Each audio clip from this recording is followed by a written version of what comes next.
imagination simply contained in the mind? Or does it tap into an unseen world with messages waiting to be told? There is a place where legends cross over into our world, where strange visions and whispers beckon, and superstition takes hold. Step into the Black Cat's shadow.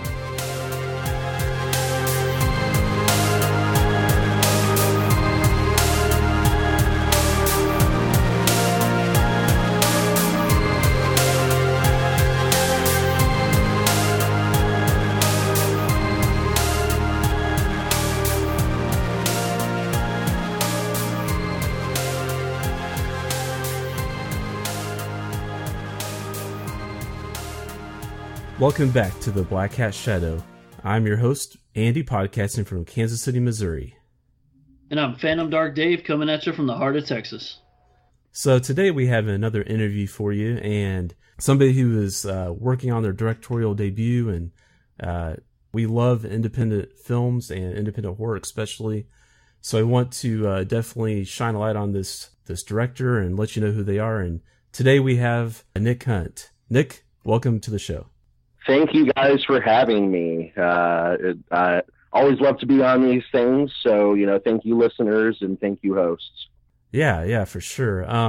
So Nick, obviously, the big project that you're promoting right now is a movie called Safe Place. And we're going to get into some of that, let you promote that. But also we just want a chance for the listeners to get to know you as a person and figure out like what your influences are and things like that. So, first up, what are some of your like favorite like horror movies? Oh man, I could go on forever and ever. But a lot of my main influences are a lot of the 70s and 80s sort of, the classics. Got to give it up to stuff like Fright Night and the original Halloween series. Stephen King adaptations, old, George Romero, God rest his soul. Classic Wes Craven, like Last House on the Left, stuff like Near Dark, Pumpkinhead. I mean, the list could go just on and on what influences me to make, horror. Yeah, definitely. And like me and Dave, I think we're kind of the same age. So those are definitely some of our influences, the things that we always kind of go back to time and again. It's funny you talk about us being the same age. We also dress alike too. Oh, yeah. Yeah, it's funny. Nick, you can't see it, but like when we got onto Skype, we're on video here, and we both are wearing black hats and black shirts. It's crazy, like and big black headphones. Yeah. Now, Nick, That's by funny. Any chance, are you wearing a black shirt, black hat, and black headphones? Okay, you're gonna think this is insane, but I am actually wearing a black polo and black shorts. But I'm not wearing a black hat. Well, that's okay. You're still or a black cat, if that's what you were saying. Yeah. No, it's funny you bring up some of those movies. I adore those movies as well. I think really the 70s was kind of when horror really started to become horror, because in the 50s, they talk about a lot of radioactive monsters and mutations. In the 60s, you got into the Hammer films and then the Roger Corman films. And then, late 60s, that's when some of the best movies came out, and it transcended through the 70s. So with your new film and everything coming up here, are you writing and directing that one? Well, I'm directing it. I wrote the original screenplay many, many, many years ago, but it definitely needed a modern touch to it.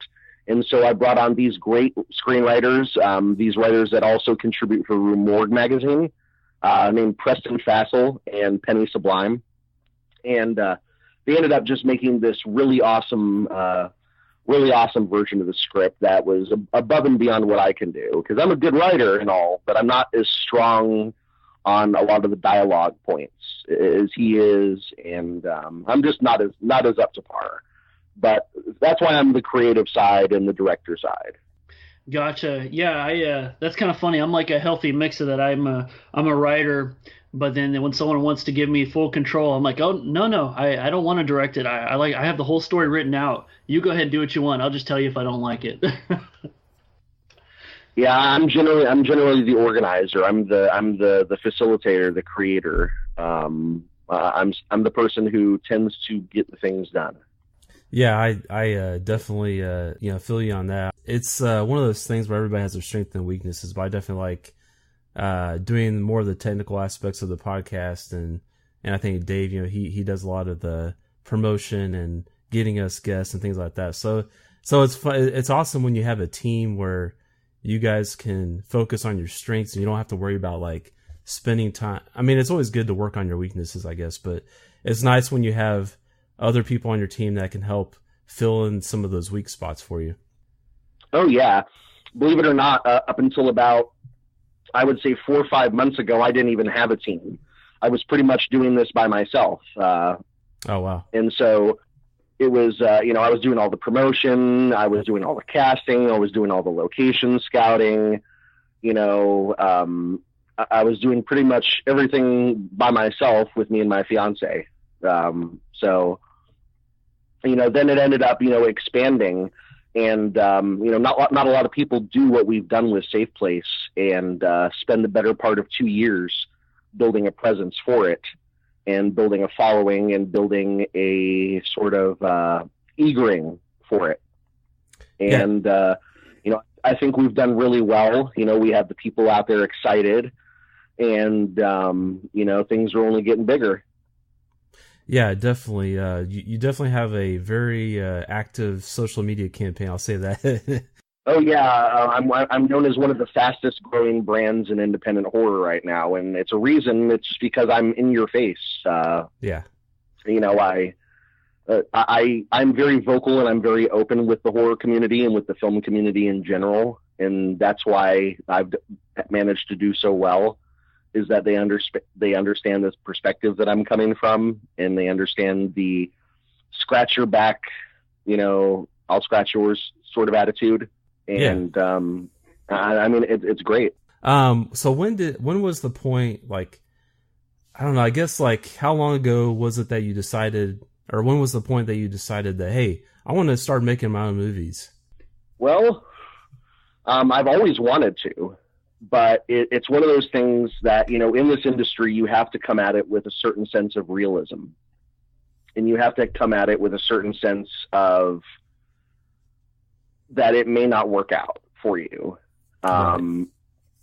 But, you always have to sort of hang on to your dream. And I've been fortunate that it seemed to have paid off a little bit. And, it's the drive, and it's the hunger, and it's just trying to hang on no matter what. Yeah, definitely.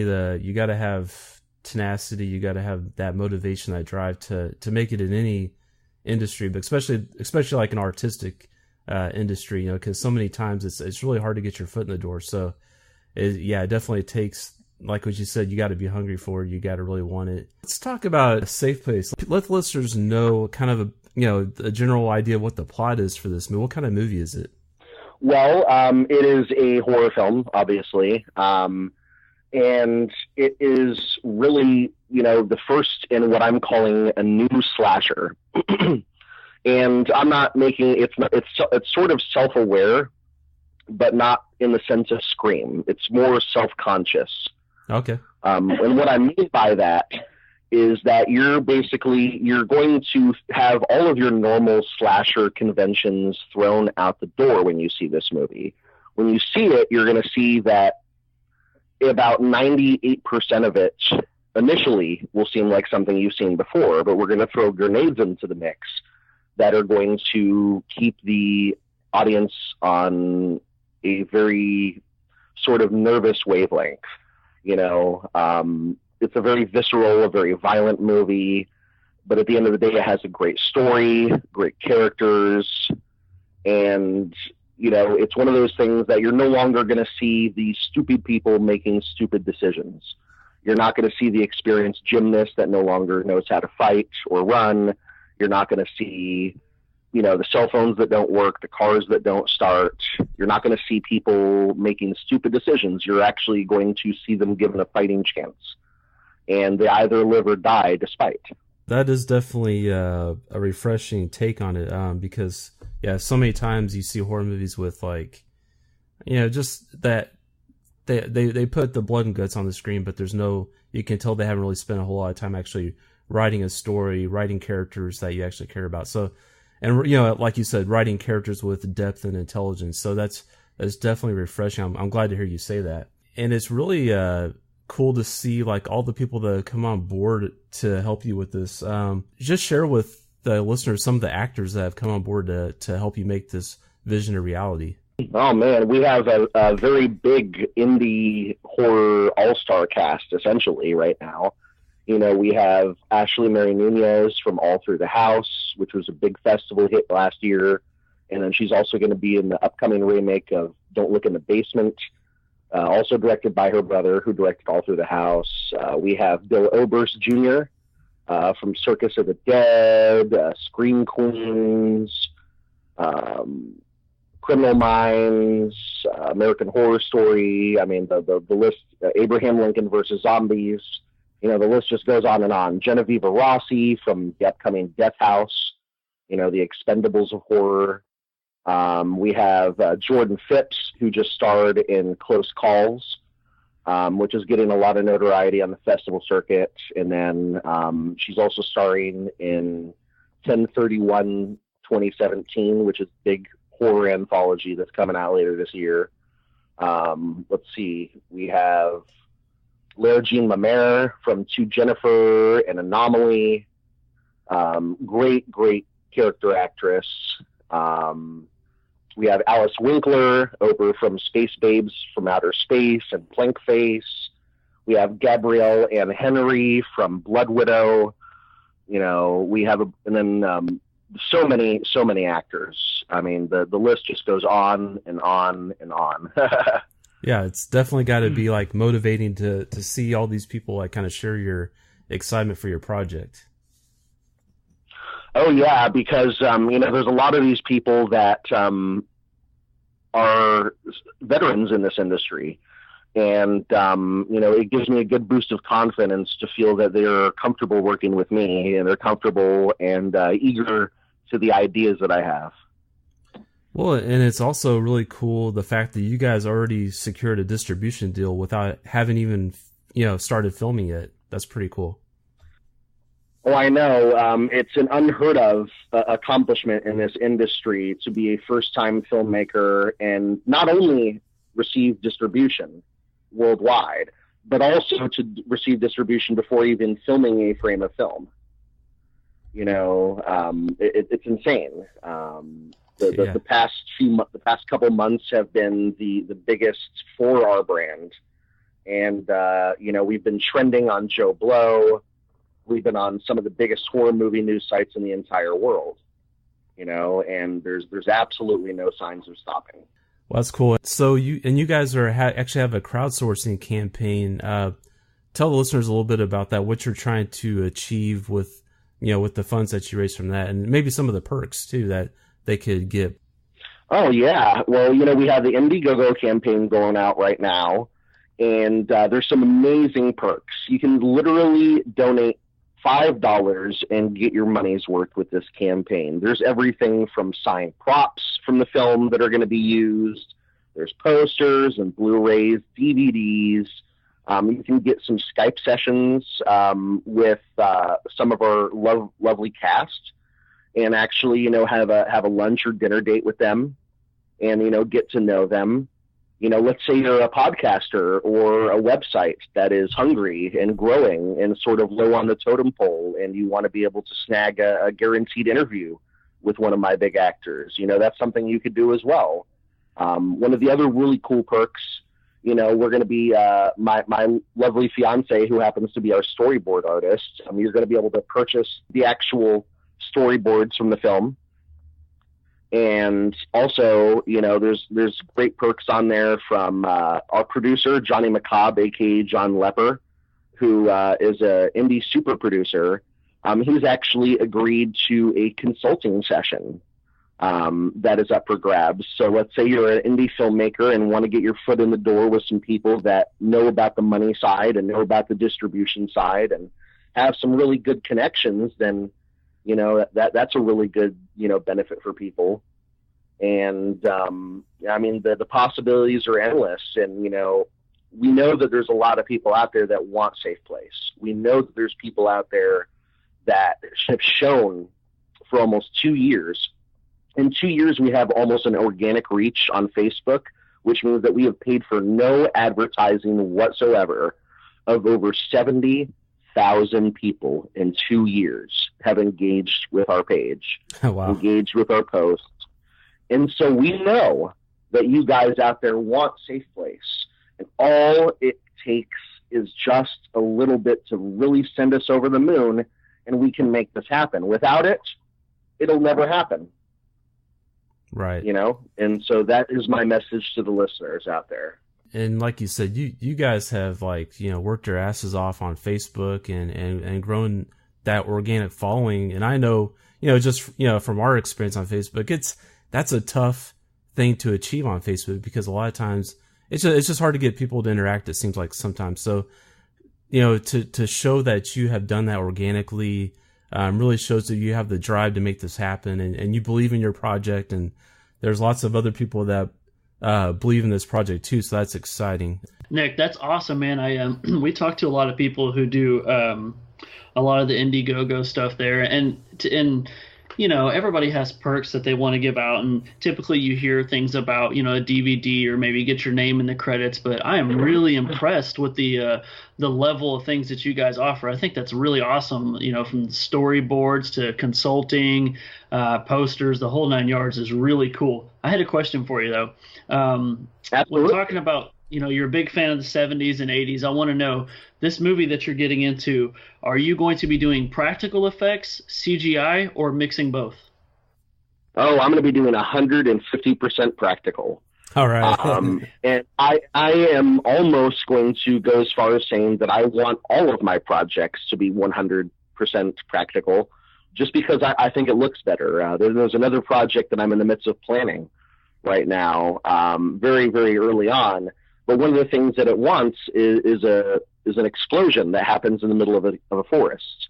And they were like, okay, so we need a CGI explosion. I'm like, no, we're not. I hate CGI fire, and I hate CGI explosions. I think they look so terrible, you know, because they use them especially on, I think the worst use of them is I'll watch some of the maybe early 2000s or even the current NBC shows. Oh, yeah. Like when they have an hour-long drama or an hour-long action, like something like The Blacklist or Chuck when it used to be on. And I tell you, those are some terrible explosions. Right. And so I always vowed, you know, it's so much better looking to me. Plus, I mean, you know, I'm a common sense individual.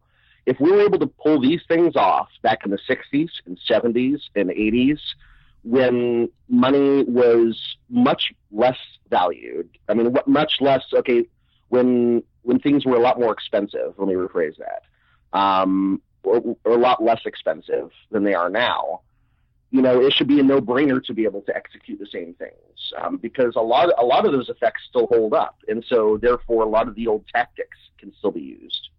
Yeah, I think you've made every diehard horror fan smile with that comment. So we're all behind you, man, on the practical effects. Oh yeah, I just feel, you know, it's cheap to the individual, and it's cheap. You know, why go in on something if you're not going to go all in? Yeah, definitely. You know, Nick, us here at the Black Cat Shadow definitely believe in your project too. You know, we've recently became backers of your Indiegogo campaign, so we are definitely excited to see this project come to light. Yes, thank you so much for that. I wanted to make sure that, because I was looking through the list and I was like, oh, okay, wow, I didn't realize that you donated, Andy. So, you know, thank you so much. I mean, you know, any and every contribution in the world, you know, is really going to make this thing happen. Yeah, we just want to encourage everybody to go check this out. And Nick, you know, where can people find out more information about Safe Place and you know, any other projects that you've been working on? Well, you know, they can find out about Safe Place at facebook.com/SafePlaceTheMovie. They can also follow us on Twitter at SafePlaceFilm. And on the Facebook page and the Twitter, you can find links to dozens upon dozens of articles, interviews, earlier podcasts that me and my casting crew have done. the teaser trailer that's going to be featured at the Dead of Night Film Festival in October, and so much more. And as far as my other projects, there's nothing really physical for anybody to see. Everything's way too early in the planning stages, but have some really, really cool things in the works. In fact, one of the things I'm working on right now is I'm going to be doing a documentary, hopefully, that has to do with one of the most underrated entries in one of the biggest horror franchises of all time. Okay, you got us interested there. We have our attention. Oh yeah, I don't want to say too much until it's confirmed, sure. But yeah, you know, it was a '90s movie, if it gives you any hints. Awesome. So, and it was the 9th entry in this film series. That's all I'm going to say. Awesome. Well, Nick, once again, we want to thank you for coming on the show. It's been a really fun conversation, and I hope that the listeners get to know you a little bit better through this, and that they will go and check out your work, check out your Indiegogo campaign for Safe Place, and the listeners, this is a definite opportunity for you to get some quality indie horror out there. He's using practical effects 100%, so this is definitely a project that we believe in. So yeah, Nick, it's an honor to have you on our show today. Oh, thank you so much, guys. And if you ever, as we get closer to production, or even afterwards, you're more than welcome to have me or any of my other awesome cast on. And I'm sure they'd be down for some interviews. Awesome. Yeah, we'll definitely take advantage of that. So thanks, Nick. You are absolutely welcome, guys.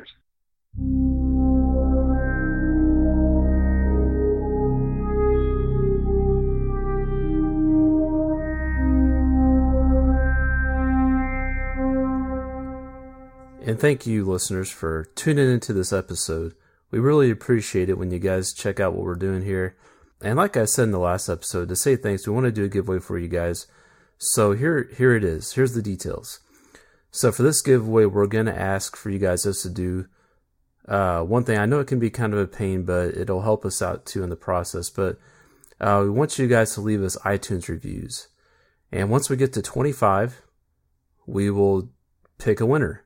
And so if you've already left an iTunes review at this point, you're already entered.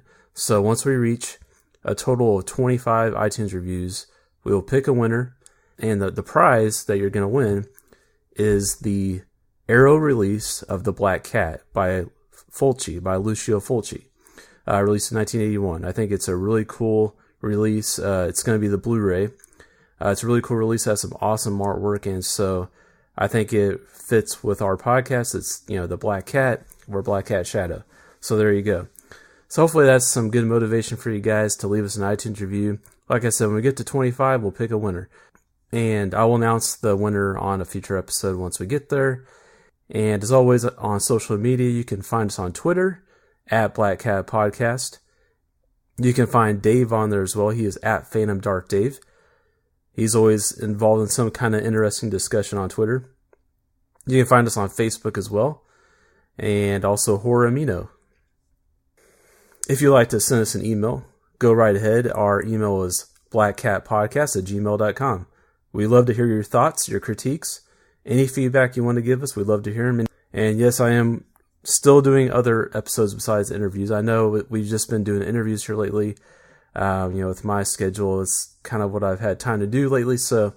But I definitely want to get back to the road trip of horror and do some other just general discussion shows. We have one come up with a really cool podcast. They're called Terrible for Terror.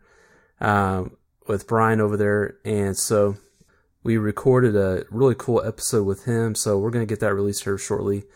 So stay tuned for that, guys. And also our website, if you want to get access to all of our episodes, just go to www.blackcatshadow.com. There you find all of our episodes, all of our past episodes, and you'll find links to all the different places you can download our episodes at, from iTunes to Stitcher and other places. You also find a link to our eBay movie store. Just another way to help us out. So that's it for us, guys, for me and Dave here in the shadow. and also Dakota. Can't forget about Dakota. He's still here in the shadow. We just have to go and find him. Just kidding. He's still here. He's going to be on some future episodes. So anyway, guys, so remember to take a closer look at the world around you, and you may just find that it is stranger and more mysterious than you thought, especially in the Black Cat Shadow.